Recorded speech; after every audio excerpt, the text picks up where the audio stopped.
recording for real. This is all right. I'm also recording. Valleycast I'm also recording, and now I'm recording, and now I'm recording. And I look like the worst version of a Ron Howard who always wears the same damn hat and just kind of always looks disheveled and is just who he is. You just look like every guy in Home Depot. Yes, I do. Yes, I do. You look like the kind of guy that knows exactly what aisle and where to go in Home Depot. Well, Steve, I mean, if you're looking for a me and you're in Home Depot, you should check in any aisle, shelf, any shelf, and you'll find a me, and you'll be fine, and you'll be good to go. I'm at an age where I get a little bit excited about Home Depot now. Yeah, dude, for sure. Oh yeah, definitely. Like- Especially like the cabinets and the fridges Oh, and the man. Dude, Yeah. even the Stovetops garden and the- section is nice to just take a little stroll through. Dude, Yeah. every It's single nice. section for me is like a 50-50. It's wow, look at all these projects I want to do is 50% of me. But then the other 50% of me is look at all of these projects I want to do if I had the money to do them. Oh, that's cool. That's nice that you like look around and can see things and think that it's gonna be good for a project. I don't have any comprehension of anything that's actually in Home Depot enough to not feel, or Lowe's, I guess is the good one now. But they I don't know. They're too confusing. So I kind of have tunnel vision, but it feels cool to be in there. You know that like Lowe's and Home Depot. Man, I hope I'm not spreading like an urban legend. Yeah, something like I think I know what you're about. It's like a husband-wife thing. Like Home Depot like- was owned, and then like they got a divorce, and then the wife started Lowe's or some crap. And the reason there's always a Home Depot not very far away from a Lowe's is because Keep an eye on the them. wife was always You gotta like, watch "I'm your just gonna exit." build a Lowe's right where your Home That's- Depot's at." Even if that's not true, I never want to find out if it is. I hope it's true. If it's not true, I think that Will Ferrell and what's her name should do it. Should make the movie. Yeah. Oh man, great. Anyways, guys. Will Ferrell and Joe Beretta. yes. Welcome to the Valleycast. We talk about things. Here we go. I got a thing to talk about that I want to tell you guys right now in the moment because you just brought it up with the Will Ferrell should do the movie of the Home All Depot right, but versus I'm the not Lowells. done talking about Home Depot. Yes, so I you hope we get are. to come back. Except for that lighting section. That lighting section in Home Depot, man. I'm that makes, telling you, there's so many things to touch and do at Home Depot. it's so good. So And then many. you walk through the cleaning aisle, the cleaning products, and you're like, oh shit, I need one of those. I wanted to do a deep scrub on the bathroom thing. Like, oh man, look at that sponge. Is that one of those sponges that erases stuff? Man, Whoa, I Steve, want shut up all for a the second. things. Look at all those gaskets over there. You see all those gaskets?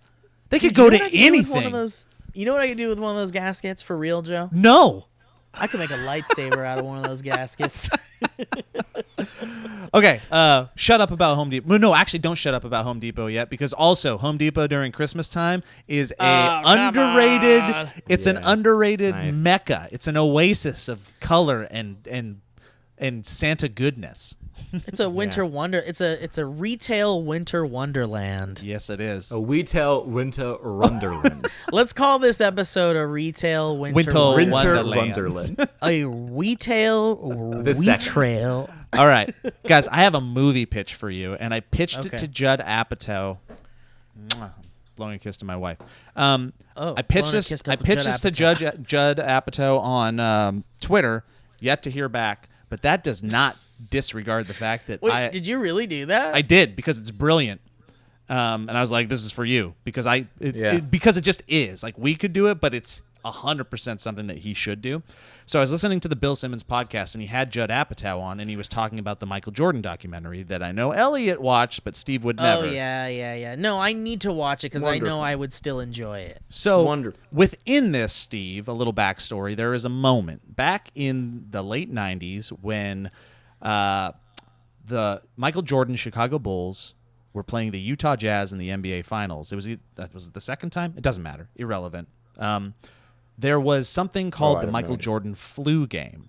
And the flu game is when Michael Jordan woke up and he had a game to play that day, and he had a massive fever. He was throwing up everywhere. Like, all things considered, he should have never played the game. He plays the game. It's a next-level performance. He does well. He's sweating everywhere. It looks like he's dying, and they win the game. It's, like, legendary in the sporting world. And it turns out in this documentary that Michael Jordan and his crew blame this flu game on actually a food poisoning. So it shouldn't be the flu game, it should be the food poisoning game. And the food poisoning game was brought on by the fact that at like 11 o'clock at night in Salt Lake City, Michael Jordan's like, yo, I want a pizza. And Michael Jordan's people are like, yo, we'll get you a pizza, because Michael Jordan's people are just going to do whatever the fuck Michael Jordan tells them. So they pick up the phone and they call. He could have asked for a baby, an Australian baby, and they would have brought him one. 100%. Like, he ruled the world then. Yeah, and in Utah, Australian babies are everywhere. Right. So that's not saying that. Australian babies are like Everyone the fourth commandment of Mormonism. Rice, yes, they are. Rice. What if he rice, was yes, they are. like, bring me Han Solo. I want Han Solo. Like, would they bring Harrison Ford over Dude, to him? he would 100% before the game get to shake hands with Harrison Ford. That's one of my favorite parts in that documentary. At the end, it's just him walking out, and it's him and like a little Leonardo DiCaprio. Yeah. And then Michael Jordan says something like, "Oh man, I just watched Three Musketeers." And A Man in the Iron Mask.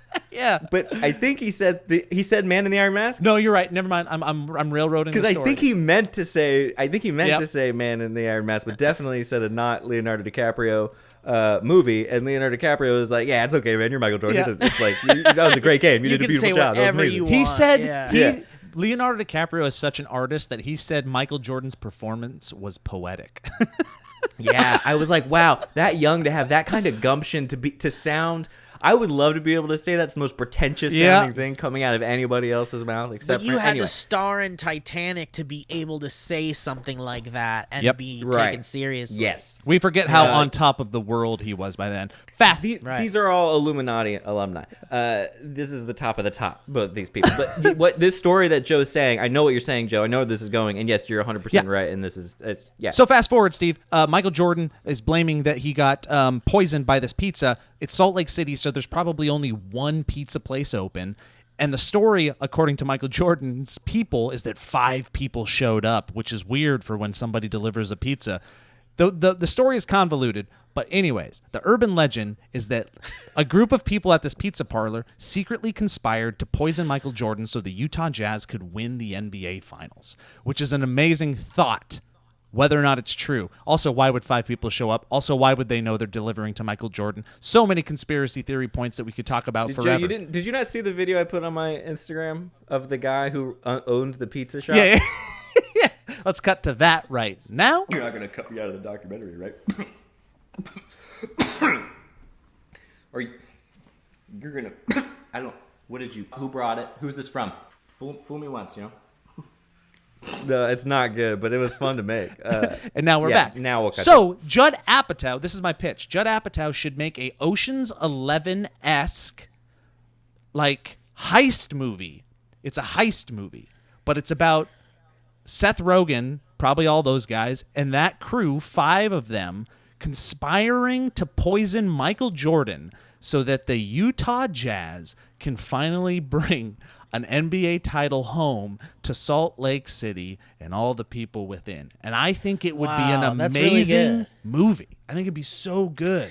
That's really But good. don't you want to know, see Jordan win? Like, how would the movie end with the Utah Jazz losing? Maybe. Well, I mean, Quentin Tarantino has 100% started it's revisionist history movies. That could be fun.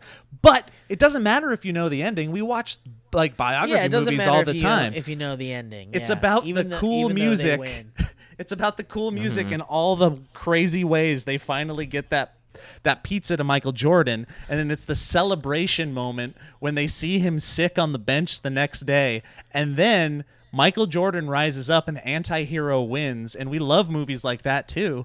I think it would But be I think so you good. I think you got to do it without showing any of the basketball game stuff. just them in the That's- crowd. Yeah. Yeah, it's But like backstage. It's like at the hotel. It's like Yeah.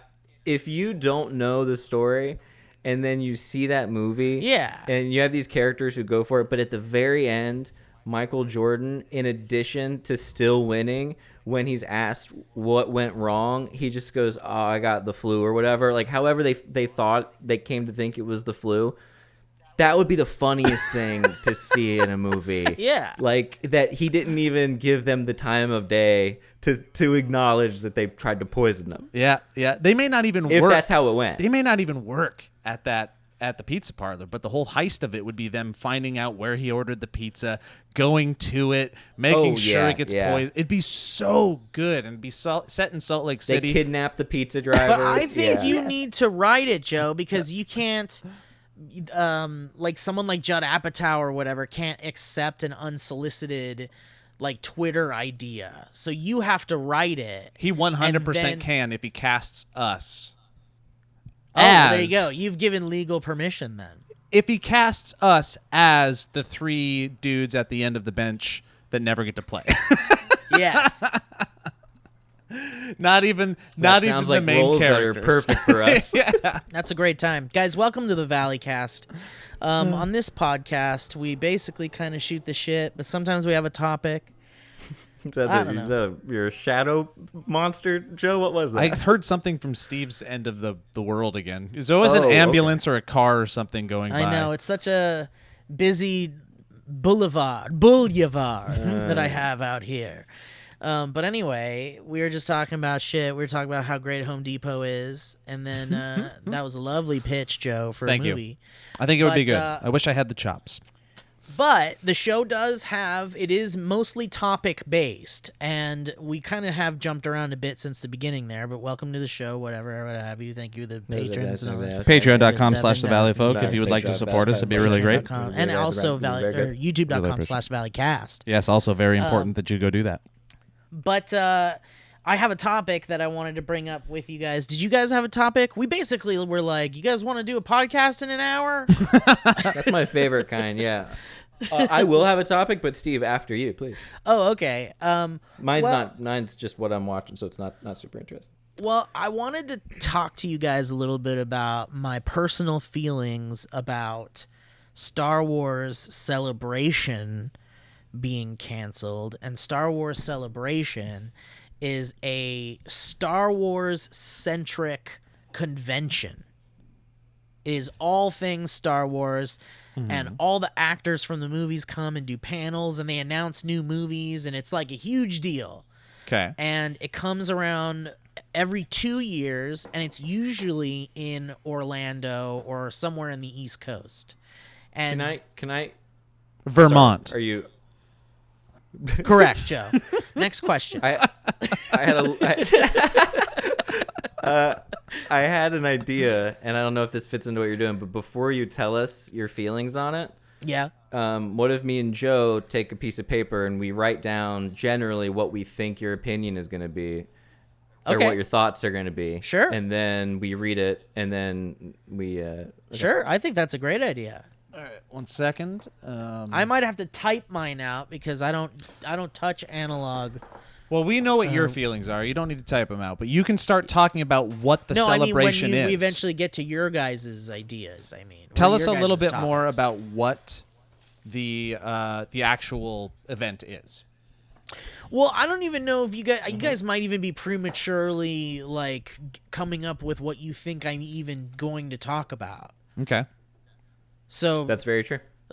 so let me say what I'm going to talk about, and then you guys tell me if you think it still works with this concept you have for a fun game during a podcast. I actually included continue to make sure that you explain what it is before we go any further. You write so great. fast. Well, You're then such you a win. fast writer. Yeah, You win the game. I'm really good. I'm really smart. But it was going to be my first time going to Celebration. It was going to be here in Anaheim. So it was the closest. I think maybe it was in Anaheim once before. But anyway, the point is it was going to be my first Star Wars Celebration. I got tickets like a year ago or more. I don't even remember. Wait. Did you pay for these tickets? Yes, I did. Oh, I paid wow. for them. Are we allowed to Yeah. ask how much? I think I got one day, and it was probably like $60 or $30 or something. And then plus flight, so it adds up. No, it's here in Anaheim. Oh, in Anaheim. Oh, sorry. I Yeah. wasn't listening. This year it's in Anaheim, and so I couldn't resist. So Okay. I got a ticket. But they just announced that it has been postponed, and a lot of people are really upset and sad and, all these feelings and stuff. But it's interesting because Disneyland is supposed to be reopening on their 65th anniversary, which is on July 12th, which is in like a few fucking weeks. It's too early. And I think it's too early, but that's me. And Joe, you think it's too early. Elliot, maybe you think it's too early, but my question is it too early? So I wrote down that Steve is going to say, it's too early. Don't know how I figured that out. That's crazy that you did I that. wrote down, we have enough Star Wars, there's a pandemic. Yeah, that's true. Yeah. I think that's kind of what you're getting at. We tend Yeah, to... I mean, my pre-topic was, I'm really sad I don't get to go to my first ever Star Wars convention, but it's okay because it is too soon. But also, the main topic is Disneyland wants to reopen on July 12th, and it seems like we're really heading towards that reality. Like, Look, man. no one has said they're not going to. So what do you guys think? What will happen? I'm going to just say my thoughts without being influenced prior, and this is an exercise in me becoming a better, more fuller human being. I tend to hold back thoughts. It's way too fucking early. It's stupid. The numbers are going up. They're going to wipe down every ride, every freaking second, every moment that somebody's on it. The numbers are skyrocketing still. We've forgotten to pay attention to what is happening in the world of a pandemic because other things, very important things, have been going on, but we only have the capability to worry about one at a time, apparently. And we're going to open up, and California's doing it, and a lot of other places are doing it. And what's going to happen is that the numbers are going to continue to skyrocket, especially post-protests. And I truly believe everything is going to get shut down again. And when that happens, there's going to be an even bigger hullabaloo considering it. And That's my favorite telescope, by the way. I just can't fathom it. And maybe it's because I have an immunocompromised person in my house. Maybe it's because my dad is also one of those human beings. But it is everywhere. The numbers are going up. My dad is in Montana, and everybody in Montana is like, it doesn't exist, but the numbers are going up. And every time I talk to my dad, I'm like, yeah, I'm glad you're wearing a mask, but nobody else is, and you have to be okay with telling them that they should be wearing a mask for you. Like, if you're giving people your business, that business also has to respect you because you're giving them your money. Yeah, so that's the long and short of what I'm saying is that, yeah, it's too early. It's too early. Well, some people were saying that due to or based on data of not running something like a major theme park that just prints money essentially while people are attending it, the ramifications of it not being open for as long as it has not been open, and the idea that even their proposed reopening, even with all the precautions that they've proposed, by the way, which is a lot of interesting ideas, but truly I think it's too soon. But, they're talking about like temperature at the gate and social distancing from everything. Anything that's interactive won't be open. Anything that requires a lot of like hand touching and, there's like all this weird proposed stuff for them to do it. But the point I'm trying to get to is a lot of people have been saying, these insiders, that if they're not going to be able to reopen even through these holidays coming up, the summer is a huge time for theme parks. We could be seeing like the end of like theme parks in a sense. Well, yeah, I think that would be the only thing I would add in addition to agreeing with everything y'all are saying is like I don't think this is a stoppable, like there's no win here. Like everything is going to open up because that's how the country works and people are going to do it, and it doesn't matter if it's unhealthy or scary or risky, which is unfortunate, but it's like, yeah, the numbers are really scary. The numbers are like seeing the spikes and everything, especially with like family in Florida and that being one of the darkest red places. Dude, Florida is crazy right now. and there's all sorts of weird stuff going on over there that I'm seeing. But yeah, I don't know. It's you know, I try not to get too upset because there's nothing to stop it, I guess, is the only thing I think is that I kind of remind myself of, because like it just sucks that, and also every place is going to be doing these things now where it's got every precaution in place, and it's like none of it's never going to go away, which is just its own surreal. That's the thing. It's like what will make people feel like safe again, and that like, you know, wavelength is really varied. There's a lot of variables, and I think a lot of people have a different idea of what type of vaccination or, you know, whatever could make them feel comfortable with returning to a life pre fucking global pandemic, you know. And it's really interesting. Something that I've been thinking about that I don't think we three have specifically talked about very much in relation to all this, that I've been noticing and going over and mulling over, is the amount that, like, we are really, this is such a cliche conversation, but the amount that we're actually affected by social media is insane. And I've noticed it on every front, from mood to productivity to general outlook to feeling secure and feeling safe. Like, it's insane. And then you look at the way that immediately things did shift, and people, the moment the news stopped covering it, it was like everybody was like, okay, it's done. We're fine. We're good. And it's like, we are so quick to just change. So it's, I mean, in some ways that's good, I guess, because we're adaptable, but like it's scary. It's like, it makes me feel at times like okay, we actually are a little mind controlled. Like there is something, there's all these, you know, and then I put my tinfoil hat on and I feel better because the rays don't. It's like when you feel an earthquake and then you like go to Twitter right away. I gotta tell everybody I also felt it, and hopefully I said it first. Right. Yeah. But it's either it's that for sure, or it's like, was it an earthquake? This is a confirmation that in fact it was an earthquake, because people on Twitter are fucking talking about it. It's a whole. But it is like a safety. You're creating this new. You know, echo chamber type place. It's a whole like separate conversation, and maybe we can elaborate on it if we want to further, but it's like, I call it poison brain. Like, our jobs are associated with the numbers and the validation that comes with likes and hearts and thumbs ups and all this stuff, and I call that poison brain, and I think it affects us emotionally. I think it affects us professionally. It affects our interpersonal relationships and everything, and that's a side conversation. However, I do want to devil's advocate myself in the moment, just for conversation purposes. I really do think it's too early for all the reasons that I said before. There is something to be said for normalcy and how that keeps us from going down like a dark path of depression, whatever. And if you can do it responsibly, great. There's also as you were saying, Steve, there are a lot of places that won't make it out of it unless they make some drastic measures and kind of put business ahead of pandemic is the only way that I can say it. So is there some light in the thought of opening up a place like Disneyland responsibly, whatever that means? I can't even imagine how you do that. I know.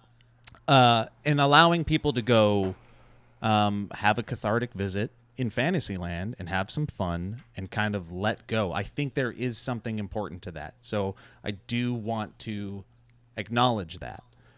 Doing that as responsibly as possible. Is there a way? I don't know. I think there are smarter people than myself that I would listen to that would probably say that there could be. I mean, I was looking at a graph today, didn't see where the science came from, but let's assume it was true. But it was like it was just a simple chart of like, if one person wears a mask and the other person's wearing a mask in a conversation, that will drop the infection rate 70%. If somebody's wearing a mask and the other person isn't, it goes all the way down to like 5. Like, if nobody's wearing a mask, there's a 70% chance. Nobody's wearing a mask, 70% chance you'll get it from the other person.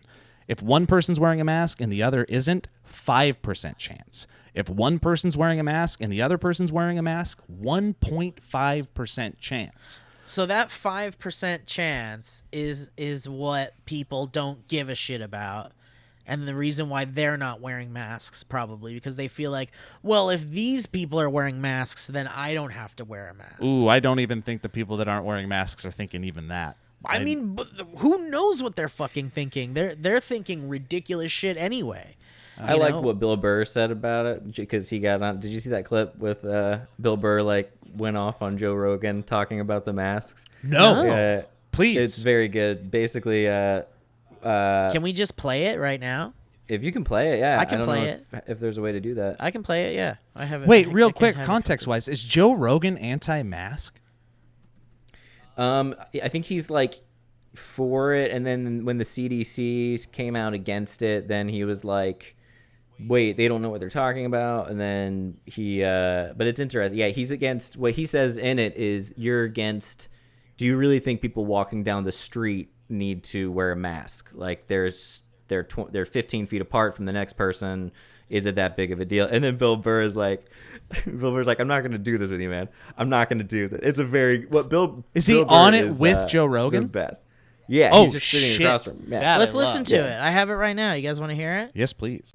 Hey guys, Elliot here. Thank you so much for pausing this and listening to my voice and my face tell you a little bit about some underwear and maybe some ways you can watch Netflix no matter what country you are in, which is pretty cool. So we're going to start with the underwear. You guys have probably never heard of this company, but we're going to talk a little bit about MeUndies. And they have a little introduction here, and I'm going to read it and tell you a little bit about the brand. And it's going to be so much fun that we're going to get right back to the show. So anyway, this Pride Month, it is critical that we take a moment to recognize and remember the intersectionality between pride and the racial injustices that we continue to endure today.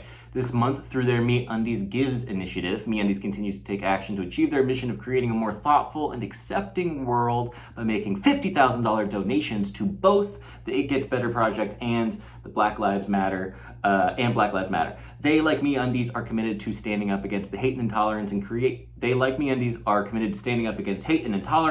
creating a world where hope outshines fear for all people. So with MeUndies Give, simply by shopping MeUndies, you can help support this cause. Well, that's lovely, MeUndies. And you know what else is lovely? The way you feel. I remember the first time I got a pair of your underwear, and I remember reading Micromodal first and then seeing it, putting two together and going, okay, I'm never going to change. So you guys know the deal. You love it. It's wonderful. They come in the mail, and each time it's like, oh, okay, I'm going to have a better day tomorrow because of this, which is especially nice when you're in a pandemic. So MeUndies has this brilliant thing called MeUndies Membership, where every month the softest undies ever appear at your door. The convenience factor is clutch. You never have to leave the house. Oh, and you also get site-wide savings, early access, and free shipping. It's pure joy in your pants. MeUndies are made of Micromodal, an irresistibly soft, sustainable fabric that encases your nether regions in cloud-like comfort. It's magically made from trees. MeUndies has a great offer for the listeners of the Valleycast. For any first-time purchasers, if there's even any of you still out there, and if there are, shame on you, what are you waiting for? You get 15% and free shipping if you sign up. You got to give this super softness a try, especially because they have a 100% satisfaction guarantee. So to do that, you can go to MeUndies.com/Valley to get your 15% off your first order, free shipping, and a 100% satisfaction guarantee. Go to MeUndies.com/Valley. That's MeUndies.com/Valley. Isn't that neat? Well, guess what? I'm going to tell you a little bit about something else that you're not even going to believe about. You guys, we all know how ExpressVPN protects our privacy and security online, right? That's super convenient. But here's something you might not know. You can also use ExpressVPN to unlock movies and shows that are only available in other countries. I do this all the time, and it's super fun, and it makes me feel like a hacker. This is actually really incredible, and it works so easily that I was shocked, because it sounds like it's super complicated, but it's really not, and it takes 2 seconds, and it's kind of amazing because you can watch things, especially if you're really into reality television or your girlfriend isn't, so you kind of go along with it. But anyway, now that many of us are stuck at home, it's only a matter of time until you run out of stuff to watch on Netflix. It's very true. So this whole week, I've been using ExpressVPN to binge all sorts of stuff, like Doctor Who on the UK Netflix. Isn't that lovely? It's so simple to do. I just fire up the ExpressVPN app, change my location to the UK, refresh Netflix, and that's it. Whole new treasure trove. See, ExpressVPN hides your IP address and lets you control where you want sites to think you're located, which is great because you can't be located anywhere else right now, so you might as well make the government think you're... Anyway, you can choose from almost 100 different countries, so just think about all the Netflix libraries you can go through. Love anime? Well, how about you try Japanese Netflix? It's not just Netflix. ExpressVPN works with any streaming service, Hulu, BBC, iPlayer, YouTube, you name it. I've used it with a bunch of stuff when we were in Anyway, you get it. There are hundreds of VPNs out there, but the reason I use ExpressVPN to watch shows is it's ridiculously fast. There's never any buffering or lag, and you can stream in HD no problem. I didn't even know that was a problem with the other ones. I've never had a problem with the streaming on ExpressVPN. It's that good. ExpressVPN is also compatible with all your devices, so you can watch what you want on a personal device or on the big screen wherever you are. So if you visit the special link down below at expressvpn.com/valleycast, you can get an extra 3 months of ExpressVPN for free. Support the show, watch what you want to watch, pretend you are where you want to be, and protect yourself with ExpressVPN at expressvpn.com/Valleycast. Now that we've taken a brief 5-minute pause and you're probably just scrubbing through, you're hitting the face, he's still going, 50s, I'll keep going, but I don't want to go too far. It's right now. We're getting back to the show right now. Thank you so much. The whole thing is, it's just fucking creepy to have guys like Mayor Garcetti be in charge of telling people whether or not they get to work. Like, that's not what a governor is supposed to be. That's not what a mayor is supposed to be. They're trying to look out for your best interests and trying to get 400 million people to all pull in the same direction. It's fucking. You can't get 40 comics to pull in the same direction. So but they did. They have like an impossible. They did and they didn't. There was love people Bill fucking Burr. right. The whole fucking time, there's been fucking assholes on my street walking around, no masks, not quarantining like the people that come by the houses. You see the fucking, the same people that were going in and out of the house who are not part of their family still going in and out of the house. You want people to walk down the street with a mask on? Who cares, Let's not start this, motherfucker? Joe. Do you, though? Let's not start this. Okay. Let's start it. I don't want to start this bullshit. I'm not going to sit here with no medical degree, listening to you with no medical degree, with an American flag behind you, smoking a cigar, acting like we know what's up, better than the CDC. All I do is I watch the news once every 2 weeks. I'm like, mask or no mask? Still mask? All right, mask. That's all I give a fuck about. I don't care. But even they say you shouldn't wear a mask unless you're treating a coronavirus patient. The World Health Organization. Yeah, but they didn't say literally that initially. They didn't say it initially. No, they didn't. They did, and then it gradually, and then wait, and then everybody wore the fucking masks. This is like rollerblading. Everybody fucking rollerbladed, and then there was that one fucking homophobic joke, and then everybody acted like they never did it. And then 100 million fucking rollerblades got thrown into the fucking ocean. We all wore masks, and then all of a sudden, people are fucking sitting there. But you don't have the body type for it, dude. Your fucking knuckles would scrape on the ground. Even with that extra 2 inches. I just love how wearing a mask became like this fucking like soft thing that you were doing, like being it's for courteous. bitches. Being Thank courteous. you. Why is it for bitches? That was says so you're wearing a stupid. mask. First of all, it's Oh not. God, you're so tough with your fucking open nose and throat. Gee, Joe, and your 5 o'clock shadow. This is a man right here. A man doesn't wear a mask. Why does it always become like that? It's always like the man It's just versus what men the do. bitch. It's what men do. We make fun of things. Anything. Oh, boy. Anything that seems like you're not taking chances. That's pretty much it. Yeah, dude, that's the whole freaking thing that gets me. Like, listen to the people So that are funny. obviously smarter. Listen to the people that have been taking years of fucking medical classes and have degrees, and it's their fucking Right. job. And if it's and okay, throw that all out the fucking window. If it's just the smallest fucking thing that you can do to possibly not kill another fucking human being, I know. But- do it. Yeah, for I sure. know. I know. But my favorite part of that whole thing is that Bill Burr, the way he just goes, every 2 weeks, I look at the news. Mask, no mask, mask, okay. Like, that part, because all that says to me is that because I'm not getting freaked out very much by this, but I love the idea of just being like, yeah, it's courteous. I need to wear a mask. Stay inside. I can. It's fine. Like, none of this needs to like be the safest thing in this instance seems to be the easiest possible thing you could do. Yeah. the easiest thing in the It world. can't get easier. Like you're just For people, if you're doing but it for people like us, before people like us, it's a little different for people who can't suddenly just do their online show from their home. Like there are people who it sucks Well, more, yeah, obviously. But Just- you also yeah. have to make sure that the place that you're working at is being incredibly careful about how they're handling their sanitation and their quarantine distance and their, the social distancing and stuff like that. Like there are a lot of jobs that can still continue while this thing goes on, as long as people are social distancing and keeping clean and whatever, right? For sure. You just do your best. You just do. I think just if do your everybody best. just does their best. Well, it's pretty... if your best is fuck you, I'm not going to wear a mask. I'm going to keep But that's doing not whatever a the fuck I best. want to do. That's not your best. So That's not a best. I agree with you both that like mean- we should. The economy is like a big part of it, and people need their jobs, and I think we should do that. But if you're that person that's like, I'm going to go to my job, but also fuck you, I'm not going to wear a mask. What's wrong with you? That's the masculinity thing is so funny that like this is the thing that defines now what it is to be a big strong man. Yo, Elliot, how much you bench press? Let me know. Just tell me. I can bench press probably, dude, like 7,000 masks. Shit. None on my face. Holy shit. though. Dude, that's pretty baller. Guess how many I bench press? How many? dude? Fucking none. Bitch. Yeah, you're right, man. You got me. Shoot, you Yeah. got me.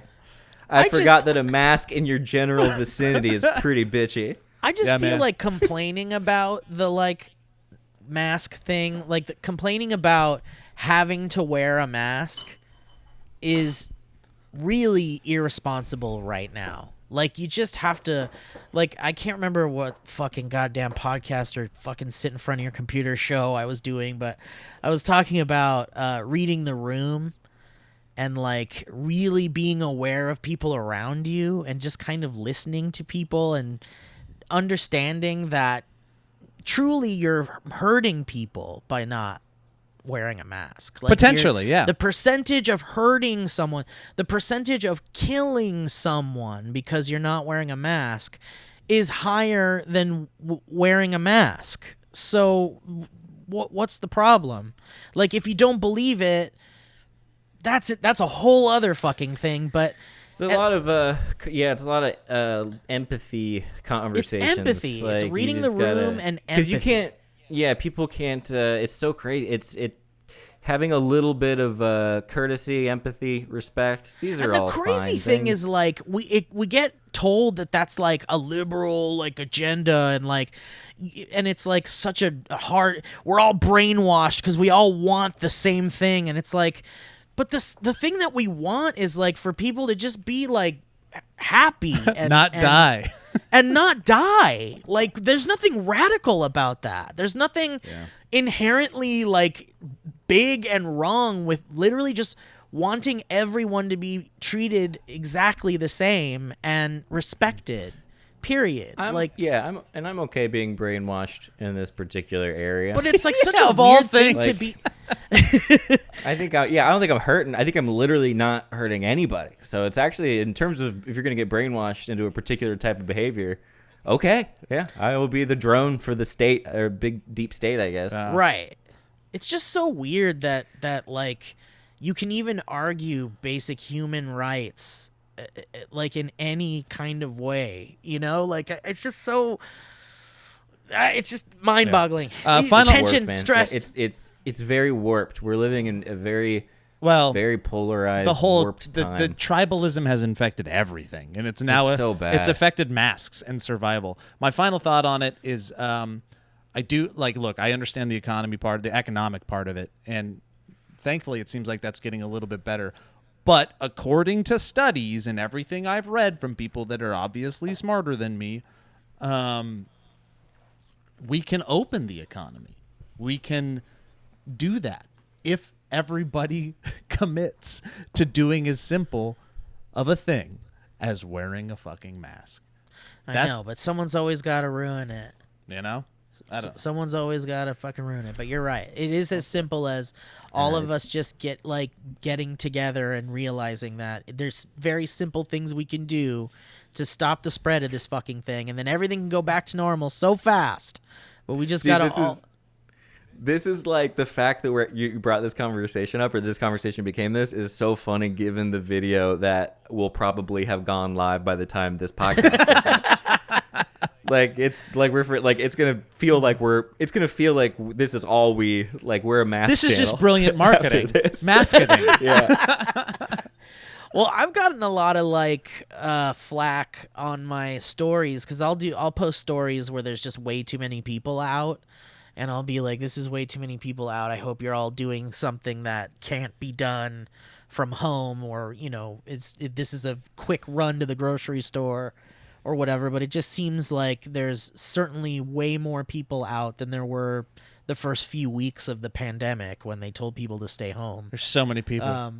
But I've been posting things, and I've gotten like quite a few responses from people that are just like, well, what else are they supposed to do? Just stay home? And it's like, yes, if you Look, can. if you're outside and you're walking around and you have a mask on, I have absolutely no problem do whatever with that. you want. I'm not gonna if we've already gotten into ourselves a bit of a pickle where we don't know how people's brains are going to be changed by the amount that they're staying indoors. So if it ain't the virus, it's going to be the mass hysteria that like makes us all go purge each other. I know, and really that might happen if we don't open. That might be what Disneyland is opening for. That might be just a the great purge. reason to open Disneyland. Disneyland. Maybe like the purge. Maybe like the government. I think it's a fair trade. If we lose Disneyland, we get to kill everybody we want for a night.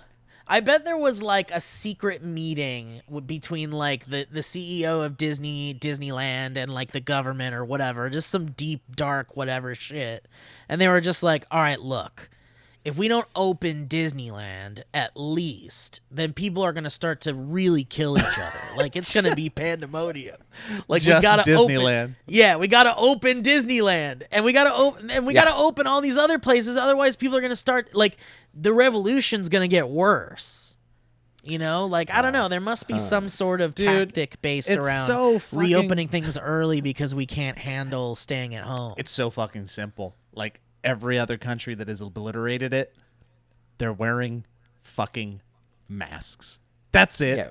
That's it. They're doing it.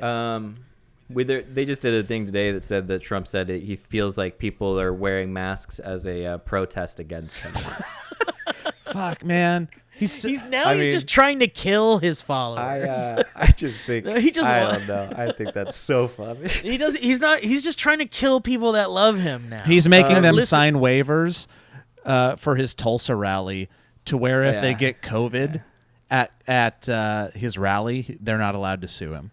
He knows, but he doesn't fucking care. It's amazing. Well, listen, before we go on the Trump before you start talking about my president, our president, sir. I'll leave this goddamn chat right now. I have a topic, please. I'll exit. And I'll no, I was going to say something very inappropriate. I'm not going to, because it's actually not that inappropriate, but who cares? Listen, I got my topic. I got a topic. You ready? Oh yeah. Yes, let's have it. Only Only if you give it a very good segue from exactly what we're talking about into what you want to talk about. Okay, all right. Oh, I'm sorry, Steve. Were you triggered? Oh my gosh, were you triggered? Okay. Well, how about you check out Trigger Warning with Killer Mike on Netflix? Have you guys seen this new show?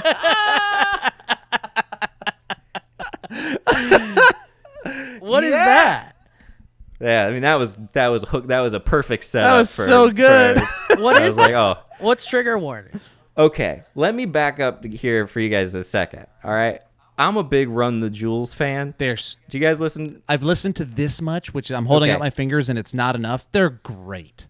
Joe, they're incredible. They just released a new album. They released a video for a song called Ooh La La that is piles of money burning in the streets while LAPD helicopters hover above, and everyone's in the street dancing about how it's not like there's not like money anymore and it's this beautiful utopia. They filmed it 3 weeks before the quarantine shut down, and it perfectly and weirdly mirrors all the protests that are happening. It's crazy. So anyway, I love them. They're really, really extreme politically. They're like Rage Against the Machine level political. Killer Mike did a big speech when the Black Lives Matter protests. It was amazing. Starting. It was so good. Incredible speech. He's so good. I love him so much. So anyway, I see the show with him. It's basically like a Black Lives Matter meets Nathan For You, hosted by Killer Mike, one of the most like political like activists, well-spoken, like, genius dudes, well-spoken. But he's hosting it kind of similar to how Nathan For You like hosts it, where it's sort of produced. And it took an episode for me to get into. I think it's worth watching. I don't want to spoil stuff, but it's similar to how Nathan For You works with like you he goes into a business and changes the business, and he experiments with certain things, and it's kind of half prank show, all on race and classism. It's Wow, that so sounds crazy. incredible. Is it new?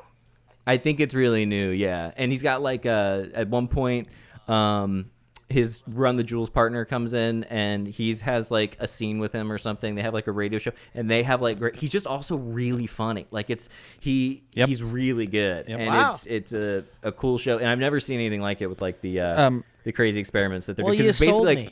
Steve, you keep It's like reacting. I'm going to grab a leftist- beer and then I'll react too. It's like real, just extreme political stuff that you see play out that you always think about. Like, what if this, and this happened, and there was no money or whatever? John Lennon, basically. But yeah, it's worth checking out. Wow, I really want to see it. That sounds awesome. It's not a perfect show, but it is cool. It'll make you think about all sorts of Important different things. too. Yeah, like in like ways. It's fun. It's real fun. Yeah. But also, I just Now's a love Run the good time Jewels, to so be ingesting content that that threatens your thinking process. Elliot, Oh, it's your, great. your normal It's a great thinking time. process. is it just Killer Mike, or is it Killer Mike and the other Run the Jewels guy whose name I don't know, and I feel bad about that? LP, and I didn't know it either. EL-P. Is the this other guy. Killer He shows Mike- up for one episode. Is this Killer Mike gentleman a real murderer? Because I don't really want to support that. He does kill the mic. Dude, his guest verses on any songs are so good. Oh, I love so- it. man, I can't it's wait so to dig good. in. Yeah, they're it's Yep. awesome. They'd be fun to see live. They make me feel because we're at that age now where sometimes I feel young, but sometimes I feel old, and I'm like, oh crap, it's over. But I know that they're a little bit more on in the years, and I'm like, okay, there's still time. We're good. Yeah. Run the Jewels yeah. is totally killing it, and I can still kill it. We are a lot like Run the Jewels, aren't we, Joe? Exactly like Run the Jewels. Which one of us is Killer Mike? I can't wait to dig into this brand new think, thing well, I know Steve's Killer nothing Mike. about. Yeah, don't Google anything about it. Just I won't. start, Yeah. And I would say watch at least 2 episodes. I think the first one's kind of takes a second. To Okay. Can I? Okay, so I had a whole real dumb topic, but what we've been talking about today, I don't. We think, can have a dumb topic. It's Yeah, okay. I don't think it's as interesting as what I think we could do. I have a big old bowl of just like old school candy that I bought from the store, and I was gonna be like, "What kind of candy did you have as a kid, and what memories are spurned by it?" I would love that. We'll save that. I don't want to just look at the candy though. Yeah, we'll do it for another time. It was just going to be like a Just reminiscent show me a thing. little candy. But Elliot brought up a good point that I want to elaborate a little bit on, like kind of watching things that challenge us a little bit during these times. What have you guys been watching aside from what you just brought up, Elliot? Because I think, one of them is the 13th. I watched that and took that in, and among other things, and let's talk about that for a little bit. How about that? I think that would be interesting because everything that's going on with the Black Lives Matter movement. I've been trying to sit my daughter down and have conversations with her, and I realize these are muscles that I was not taught to work or flex growing up, and I'm sitting her down, and we've made like a deal where I'm like, you're going to watch this thing with me, and I'm going to watch whatever you want me to watch with you. So she's going to watch that with me, and we're going to try and talk through it as best we can, because I've tried, I think with a little bit of success and a little bit of failure, but I'm trying. I'm doing my best. She's going to make me watch Dance Moms, which I've seen bits of, and it makes me want to murder myself. Oh yeah, that's bad stuff. I want to Killer Mike myself so bad. But that's a good one, and I want to watch it a second time and a third time and a fourth time, and I'm gonna make my daughter watch it with me so I can have those tough conversations that I 100% did not have growing up, were never presented to me in a historically emotional way, outside of 3 lines in a textbook growing up.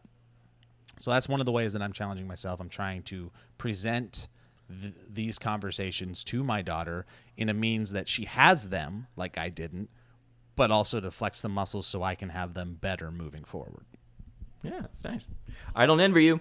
It's admittedly tough, but I'm glad that we're doing it. Yeah, good for you, man. Because I I mean, I've been in a mode of just, I think different things resonate with different people, but I've been trying to consume. Honestly, I've just gotten real interested in a lot of it, and it's pretty fascinating. Yeah. So that part has been really, the term I've used or heard used that I've been describing it as is paradigm shifting, and I always forget about that term. It sounds so nice and pretty, and I would 100% say that that's happened. But 13th, I was watching When They See Us with John Leguizamo about the Central Park 5, and then I downloaded the Malcolm X autobiography, and then I was also watching the Who Killed Malcolm X thing, and then the Killer Mike series is all done. But the Killer Mike one was the most fun, and When They See Us is horrendously tragic, and of course 13th is crazy. 13th. So I'd seen 13th like a while ago because it's been on Netflix for a while, but it's always good to watch it again. I think not in the sense that it's like the type of movie you just put on, but I think it's important to watch movies like that. I like to once unwind and watch a heart-wrenching documentary every now and then. Yeah. Just really Put on Mystery Science Theater's version of that. No, Riff Tracks did a great version of it that I thought was very funny. But you just match it up with the movie. But no, but no, it's important to, especially in times like these, to reacquaint yourself with historical things that are important for us to remember and to, to think about a lot during times like this. But I talked a little bit about that VR experience, which Elliot, I hope you should get it. It's free, but it's called Traveling While Black, and it's like interesting. Yeah, oh wow, it's a documentary, and it's in VR. Yeah, it's a VR documentary. Whoa. Yeah, it's incredible. There's actually quite a few of them. This one puts you in this this restaurant. I can't remember what part of the world it's in. Hang on, let me pull up some more info about it really quick. This is so crazy. While you're pulling, I can't believe this is a thing. While you're pulling that up, I will pull up my VR experiential game where you sit on the other side of Joe Rogan and you Oh no. So good. I'm not doing this. Let's not do this. I'm not doing this. I'm not doing this with you. You're not a doctor. What the hell? Sitting in front of your American flag. Oh my god, he's holding a fucking cigar while he says that, by the way. A big old stogie. Is there any other fun stand-up comedians you guys want to talk about on this episode of the Valleycast? But anyway, so this documentary, though, Traveling While Black, I have some more information about it. It takes you to this place called Ben's Chili Bowl in Washington, D.C., and it was kind of like a safe haven in the neighborhood for a lot of people of color, a lot of black folks in the area, and it was a very important landmark for people in the area. And it's basically, it takes you through different time periods inside the restaurant, and you basically get to sit at the table with these people telling stories about what it was like being... But I don't want to hear too much. Don't spill too much, Jack. Yeah, but it's just incredible. It really puts you like right in the middle of this kind of. Okay, so you're not spoiling, is it? Yeah, that's some. No, I won't spoil anything. But you literally sit there and you listen to these people talk about the hardships of race relations and all the dumb bullshit that's happened to people in the in Washington D.C. in the 50s and shit. That's incredible. I'm just drunk. I mean, the way.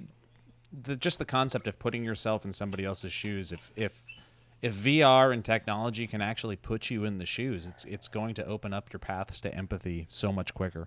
Oh yeah, they say that VR is being used in psychology to help rehabilitate people from like PTSD and phobias and learning to become more empathetic of people. It's very interesting shit. Have you guys? I liked the program better when it was called MK Ultra.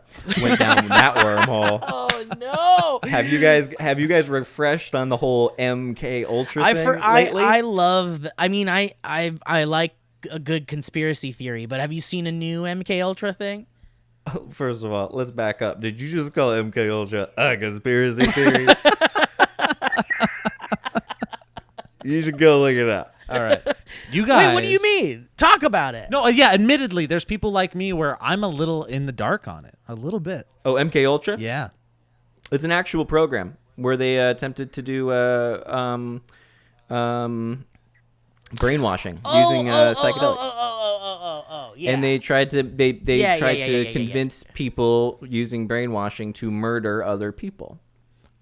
Oh. Yeah, it they was were like turning brain humans into, without them knowing either. They were apparently drugging American citizens, or brainwashing them without their consent, and then trying to get them to become weapons. What like decade? Weaponized citizens. It sounds It was like like a mind 70s control. thing.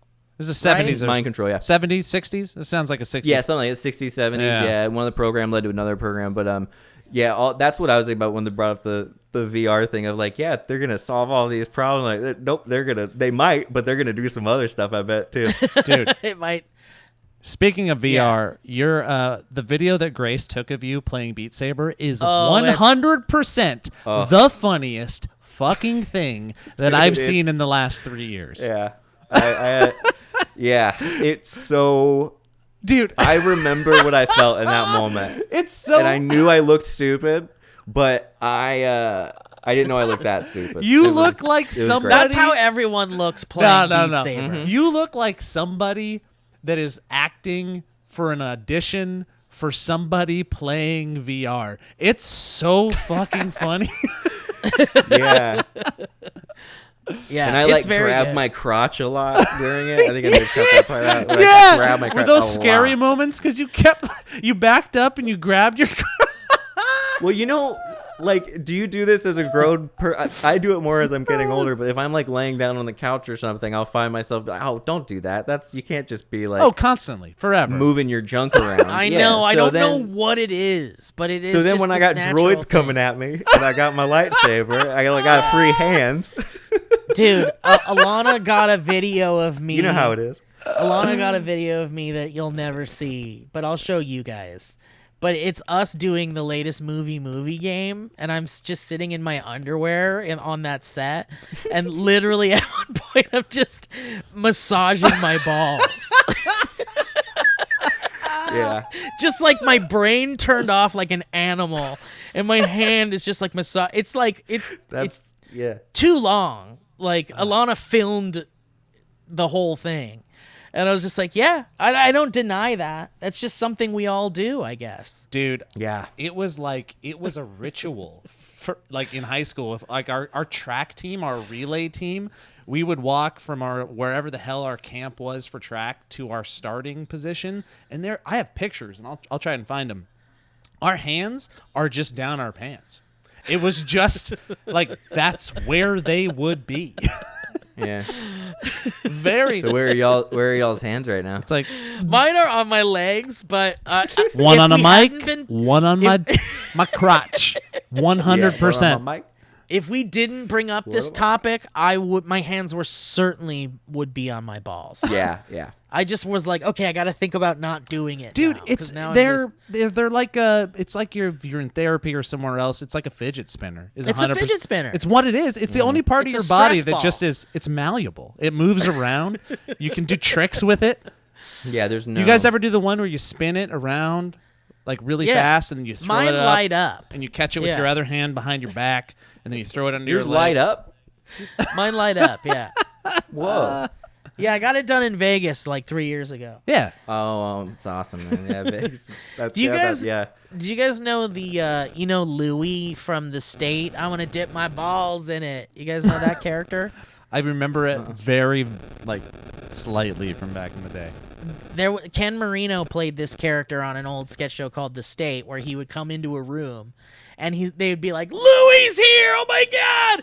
And then someone would go like, hey, Louie. Or Louie would be like, I'm pretty hungry. What do you guys got to eat? And someone would be like, we've got bean dip. And he goes, can I dip my balls in it? And they go, yeah. And he just keeps talking about dipping his balls in it. But the way they came up with the sketch was one day David Wayne was in the kitchen where they were writing the sketch show, and he literally had his hand on his balls in his pants, like massaging them. And then he, with his other hand, he was eating peanut butter out of a jar with like Gross. his finger. That's so Ken gross. Marino caught him doing that and then said, "Why don't you just dip your balls in it?" Dude, Steve, Like, if you would have pitched me the concept of that sketch, I would have been like, But the fact that you said Ken Marino is the character makes it okay, because Ken Marino is so fucking funny. he's so good. He's so Literally, good. and one of the best quarterbacks the NFL has ever had. Laces out.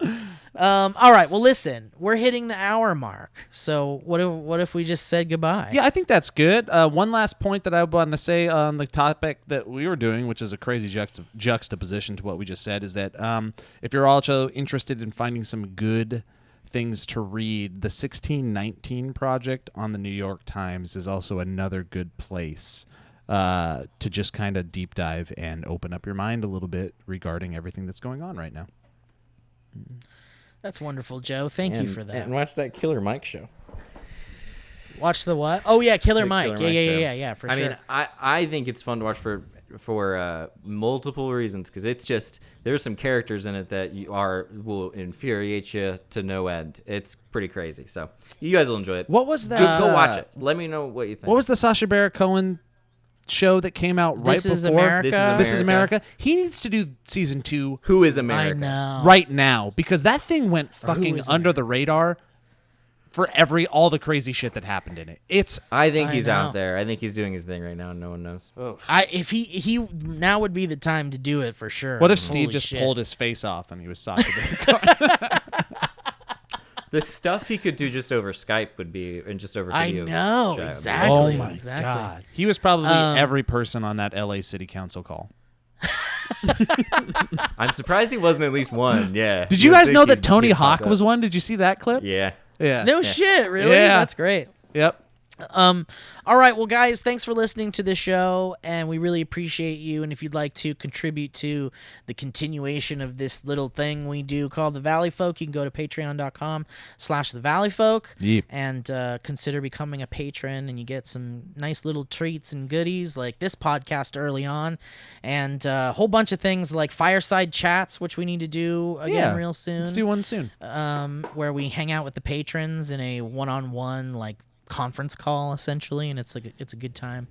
But anyway, and also we have our Valleycast channel, youtube.com/thevalleycast, where this show can be seen in video form, as well as Elliot Morgan's show, The Fundamentalists, and my show, First Time Show, where we're watching The Leftovers, and we're on season 2 now, so catch up.